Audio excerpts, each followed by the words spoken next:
was made not from man's head to be above him, not from his foot to be below him, but from his side to be equal to him, from near his heart to be loved by him, and below his arms to be protected by him.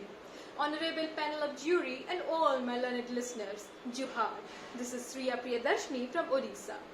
The status of Indian women is like a wave, rising and falling with the time. The initial phase of feminism began when the reformists started making changes in education and system like Sati, Parda and Devdasi. Then come the phase when under the clarion call of Bapujis, queens of household played a glorious role in freedom struggle. After independence, women started fitting into the role of masculinity in a manner of an expanding force seizing territories like a conquering army. We have scores of brilliant women IS officers, IFS, doctors, engineers, principal, politicians, etc. But alas, the equality of men and women in the rural area, even in the 21st century, is nothing but a myth. Time remained testimony of her bearing the bond, yet giving fragments of life. Sexual harassment, domestic violence, trafficking, molestation, genital mutilation, and forced prostitution are still on rise.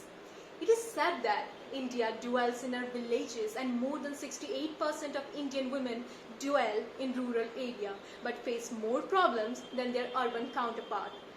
Women play a vital role in improving rural livelihood and overall well-being, but only 1 out of 100 girls makes it to colleges. More than 47% are married before age of 18. They do not even have basic sanitation. Even they are forbidden to use public resources, go to markets and be employed because of cultural norms and lack of identification documents. Even the elected women representatives and sarpanch are relegated to the background by males while taking crucial decisions.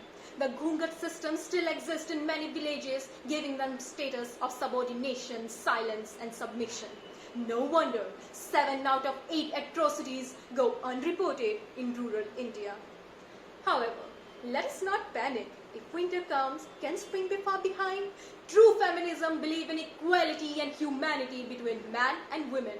It cannot remain an illusion in the 21st century. Concrete steps like women education should be given topmost priority. Upgrading women's skills and in the view of newly emerging jobs, empowering Mahila Mandals and education NGOs should be given to intervene area of injustice.